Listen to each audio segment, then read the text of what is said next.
Friends, पिछले भाग में आपने पढ़ा था मोहिनी दूसरे कमरे में गई। अग्रज वहां आराम से कुर्सी पर बैठे हुए थे और उन्होंने अपने माथे पर हाथ रखा हुआ था।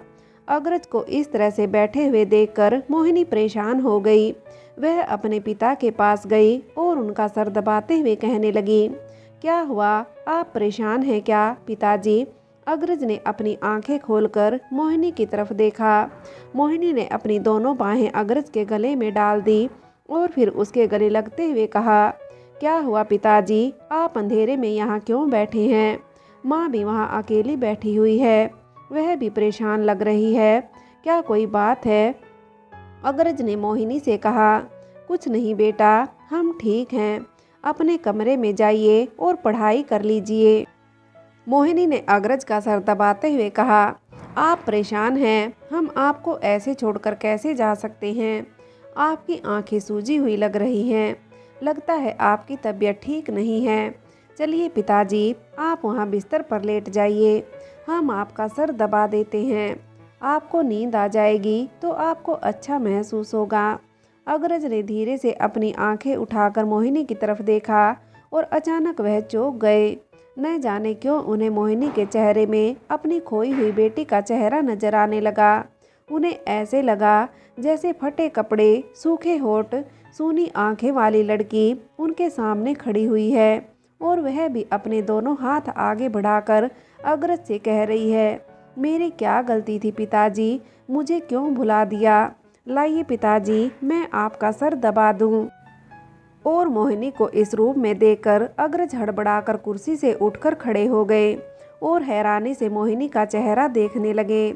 उन्होंने मोहिनी के गालों पर हाथ फेरते हुए कहा, तुम्हारे चेहरे को क्या हुआ है, इतना कमजोर कैसे लग रहा है? मोहिनी ने अपने पिताजी के गालों पर हाथ फेरते हुए कहा, हमें कुछ नहीं हुआ है पिताजी, लगता है आज आप बहुत परेशान हैं, आप चलिए हम आपका सर दबा दें। अग्रज बार बार मोहिनी का चेहरा देख रहे थे और हर बार उन्हें मोहिनी के चेहरे में उनकी खोई हुई परेशान बच्ची नजर आ रही थी और जैसे बार बार वो अग्रज को पुकार रही हो। मोहिनी ने अग्रज को बिस्तर पर लेटा दिया और सर दबाने लगी थी और न जाने कब सोचते सोचते अग्रज की आंख लग गई। अग्रज को सुलाकर मोहिनी भी अपने कमरे में सोने चली गई। बिंदिया परेशान बैठी हुई थी और रात भर अपने कमरे में ऐसे ही चलती रही। नींद उसकी आंखों से कोसों दूर थी। वह रात शायद उसकी ज़िंदगी की बहुत ही कठिन रात थी। एक नई सुबह सूरज की किरणों के साथ नया दिन लेकर आई थी। धूप पर्दों से झांककर अंदर आ रही थी और उस धूप ने अग्रज की नींद तोड़ दी। रात भर अग्रज के सपने में वही खोई हुई बच्ची आती रही। रात भर वह अपने पिता को बुला रही थी और उनसे कह रही थी, मेरी क्या गलती थी, अगर मेरी बहन को इतनी अच्छी परवरिश मिली है तो मुझे क्यों नहीं? आखिर इन सब में मेरा क्या दोष था? अग्रज ने जागते ही अपना सर पकड़ लिया। उनके सर में जोर का दर्द हो रहा था। बिंदिया ने नौकर से कह दिया था कि जैसे ही अग्रज जाग जाए उसे खबर दे दी जाए और नौकर ने अग्रज के जागते ही तुरंत बिंदिया को बता दिया था। बिंदिया तुरंत रसोई में गई और उसने अपने हाथ से अग्रज के लिए चाय बनाई और चाय लेकर वह सीधे अग्रज के कमरे में पहुंच गई। अग्रज अपना सर पकड़कर बैठे हुए थे। बिंदिया ने टेबल पर चाय रखकर अग्रज का सर दबाते हुए कहा, तबीयत ठीक नहीं है क्या आपकी? आपके लिए दवाई ले आए? अग्रज ने आंखें उठाकर बिंदिया की तरफ देखते हुए कहा, आप यहाँ क्यों आई हैं? आप यहाँ से जाइए बिंदिया, अभी हमें आपसे कोई बात नहीं करनी है। बिंदिया की आंखों में आंसू आ गए थे। उसने भरे गले से अग्रज से कहा, आखिर हमारी गलती क्या है अग्रज?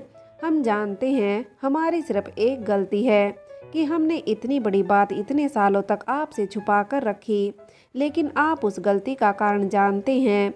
वह सब सिर्फ हमने इसलिए किया था ताकि आप हमसे दूर ना हो जाएं। अब आप ही बताइए अग्रज कि हम ऐसा क्या करें कि आप हमें माफ़ कर दें। अग्रज बिस्तर से खड़े होकर खिड़की के पास आकर खड़े हो गए। उन्होंने बाहर देखते हुए बिंदिया से कहा, आप जानती हैं आपने कितना बड़ा अपराध किया है। बिंदिया, आपने एक बच्ची से उसके माँ बाप को छीन लिया। आपने एक मासूम नवजात बच्ची को अच्छी परवरिश से वंचित कर दिया। इतने सालों तक वह बच्ची किसी अछूत के घर में पल रही थी। क्या बीतेगी उस बच्ची के दिल पर जब उसे पता चलेगा कि वह हमारी बेटी है। आप नहीं जानती हैं बिंदिया, आपने अनजाने में ही सही पर कितना बड़ा पाप कर दिया। कल रात से हम बेचैन थे, नींद में भी हमें वह बच्ची पुकार रही थी। हमें समझ नहीं आ रहा है हम क्या करें। अगर हम उस बच्ची को अपने घर लेकर आते हैं तो लाखों सवाल हमारे ऊपर आकर ठहर जाएंगे, लाखों उंगलियां हमारे ऊपर उठेंगी। लोग तो यही कहेंगे कि बड़ी हवेली के लोग एक अछूत कन्या को अपने घर में ले आए। हम लोगों से क्या कहेंगे, इस समाज में रह रहे हैं तो इस समाज के रीति रिवाज और नियम कानून भी मानने होंगे। माता जी हमेशा से लोगों के साथ भेदभाव करती आई हैं। हमारे घर में नौकरों को आंखें उठाकर देखने की इजाज़त भी नहीं है। ऐसे माहौल में हम उस बच्ची को अगर अपने घर ले भी आए तो क्या वह बच्ची हमारे साथ इस माहौल में ढल पाएगी। कितना मुश्किल होगा यह सफ़र उस बच्ची के लिए और हमारे लिए भी। नहीं बिंदिया, आपने बहुत गलत किया है। सच, आपकी गलती माफ़ी के लायक बिल्कुल भी नहीं है। लेकिन इन सब के बावजूद भी हम उस बच्ची को अपने घर लाने की इजाज़त दे रहे हैं। हम उसे स्वीकार कर रहे हैं क्योंकि वह हमारा खून है, वह हमारी बेटी है। हम ही जानते हैं बिंदिया कि हम मोहिनी से कितना प्यार करते हैं। मोहिनी हमारी जान है और उसी तरह से हम अपनी पहली संतान से भी उतना ही प्यार करेंगे। आप चिंता मत करिए, आप उसे ले आइए। लेकिन हाँ, हमने आपको माफ़ नहीं किया है। इतना आसान नहीं होगा हमारे लिए कि हम आपको माफ़ कर सकें। इतना कहकर अग्रज कमरे से बाहर चले गए। बिंदिया वहीं बिस्तर पर बैठी सोच रही थी कि अग्रज की इस बात पर वह खुश हो या रोए, क्योंकि एक तरफ अग्रज ने उसकी बेटी को लाने के लिए हाँ कह दिया था, लेकिन दूसरी ही तरफ यह भी कह दिया कि वह बिंदिया को कभी माफ़ नहीं करेंगे। बिंदिया मायूसी से अग्रज के कमरे से बाहर आ गई। थोड़ी देर बाद उसने मालती को अपने कमरे में बुलाया और अग्रज की कही हुई सारी बात उसने मालती से कह दी। मालती भी परेशान हो गई थी। उसने बिंदिया से कहा, कोई बात नहीं बहुरानी, फिलहाल आप इस बात पर ध्यान दीजिए कि कुंवर साहब ने आपकी बेटी को लाने की इजाज़त दे दी है। एक बार वह बच्ची यहाँ आ जाएगी तो अपने आप ही कुंवर साहब का दिल भी आपकी तरफ से साफ हो जाएगा। मालती की बात सुनकर बिंदिया ने खामोशी से अपना बैग उठाया और मालती से कहा, चलो मालती, हम अपनी बेटी को लेने चलते हैं। ज्योति के मुंह से हाँ सुनकर गायत्री और सोनाली सातवें आसमान पर पहुंच गई थी। सोनाली ने गायत्री को गले लगाते हुए कहा, देख लिया माँ, तुम्हारी बेटी भी तुमसे कुछ कम नहीं। देखा, मेरी योजना काम कर गई। हालांकि मैं जानती हूँ इसकी वजह से मेरे पति और मेरे बेटे को थोड़ी तकलीफ सहनी पड़ी, लेकिन कोई बात नहीं। वह कहते हैं ना, कुछ पाने के लिए कुछ खोना पड़ता है। गायत्री ने सोनाली से कहा, वह सब तो ठीक है, लेकिन वह गुंडे कौन थे और तुमने उनसे क्या कहकर उन्हें मनाया था। सोनाली ने अपनी शातिर आंखें नचाते हुए गायत्री से कहा, वह सब तो मेरे बाएं हाथ का खेल था। यह दोनों मुस्टंडों ने कोई काम धाम तो करते नहीं, बस नशे में धुत कोने में ऐसे ही पड़े रहते हैं।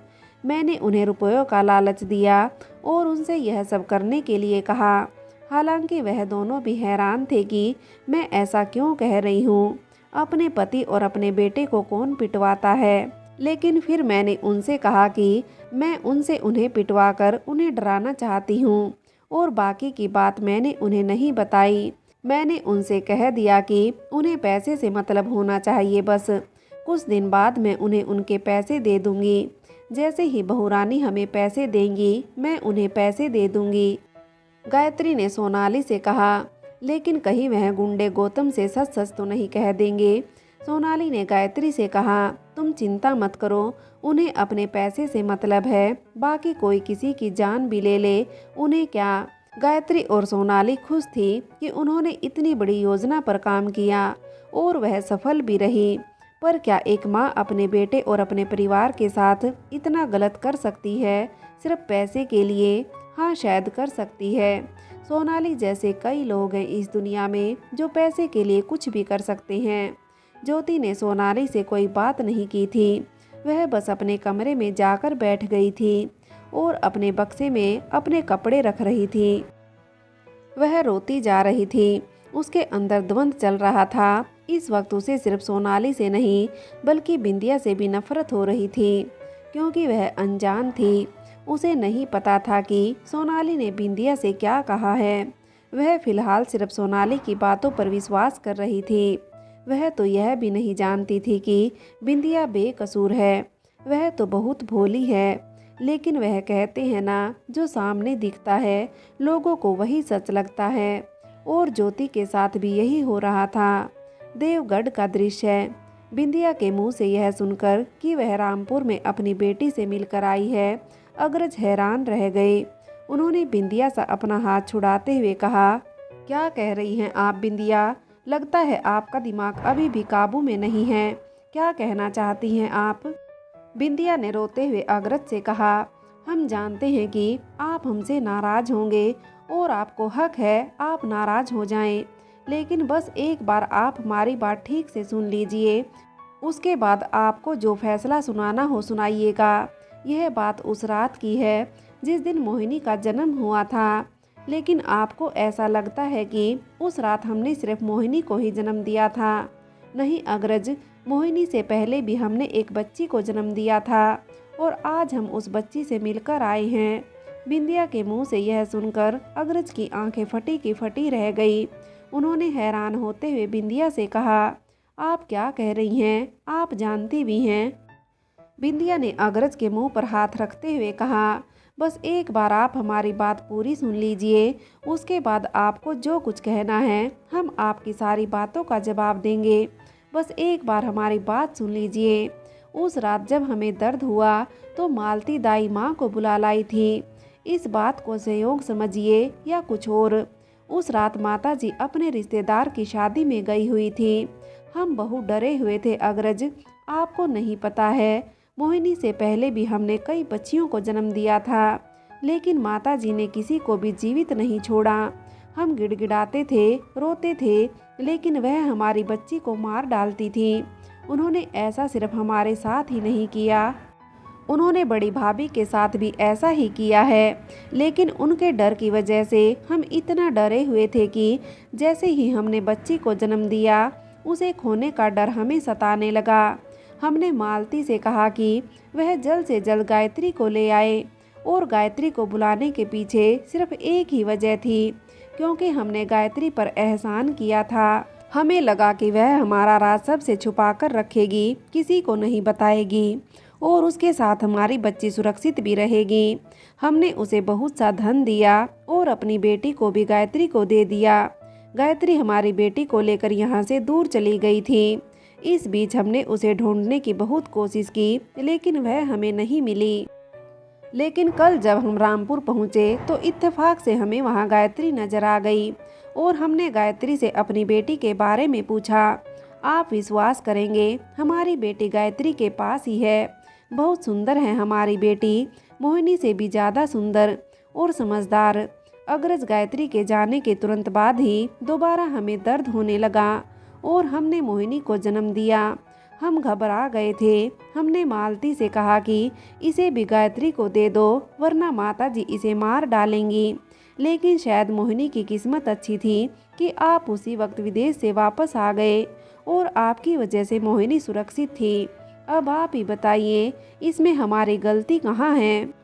हमने जो कुछ भी किया सिर्फ अपनी बच्ची को बचाने के लिए किया और इतने सालों से यह राज अपने अंदर इसलिए दफन करके रखा हुआ था कि कहीं आप हमें छोड़ ना दें। आप हमें माफ़ कर दीजिए कि हमने इतनी बड़ी बात आपसे छुपा कर रखी, लेकिन सिर्फ आपकी वजह से, इस वजह से कहीं आप हमसे दूर ना हो जाएं।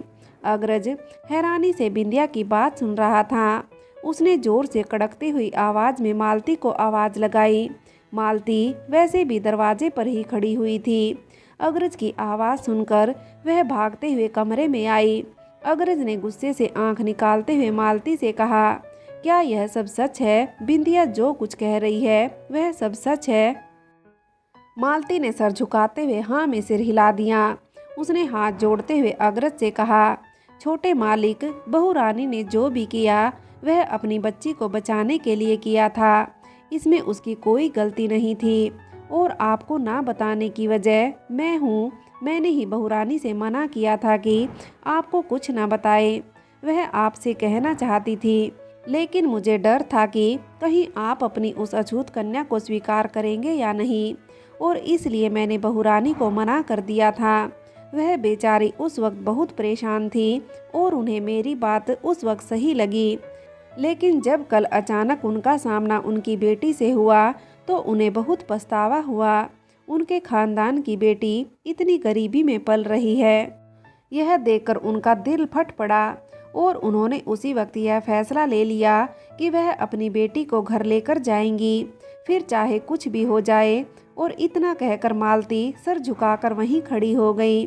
मालती की बात सुनकर अग्रज चुप हो गए थे। उन्होंने ना ही बिंदिया से कुछ कहा और ना ही मालती से। वह गुस्से से कमरे से बाहर निकल गए। बिंदिया फूट फूट कर रोने लगी थी।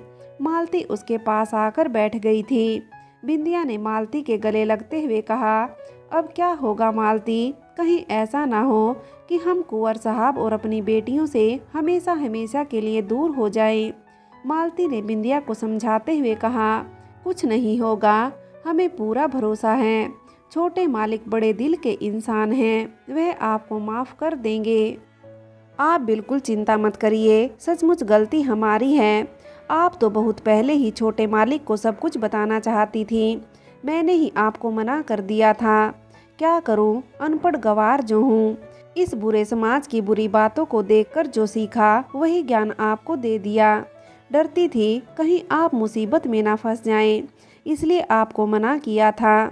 मालती और बिंदिया चिंतित बैठे हुए थे कि अब अग्रज आगे क्या करेंगे, और उधर अग्रज दूसरे कमरे में जाकर बैठ गए थे। उनकी आंखें लाल हो चुकी थी। बिंदिया ने उनसे इतनी बड़ी बात इतने सालों तक छुपा कर रखी। यह बात वह बर्दाश्त नहीं कर पा रहे थे। पता नहीं यह खबर सुनकर उनके दिल पर क्या बीत रही थी।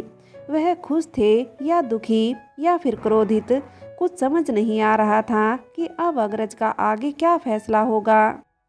फ्रेंड्स, आगे की कहानी के लिए कहानी का अगला भाग देखें।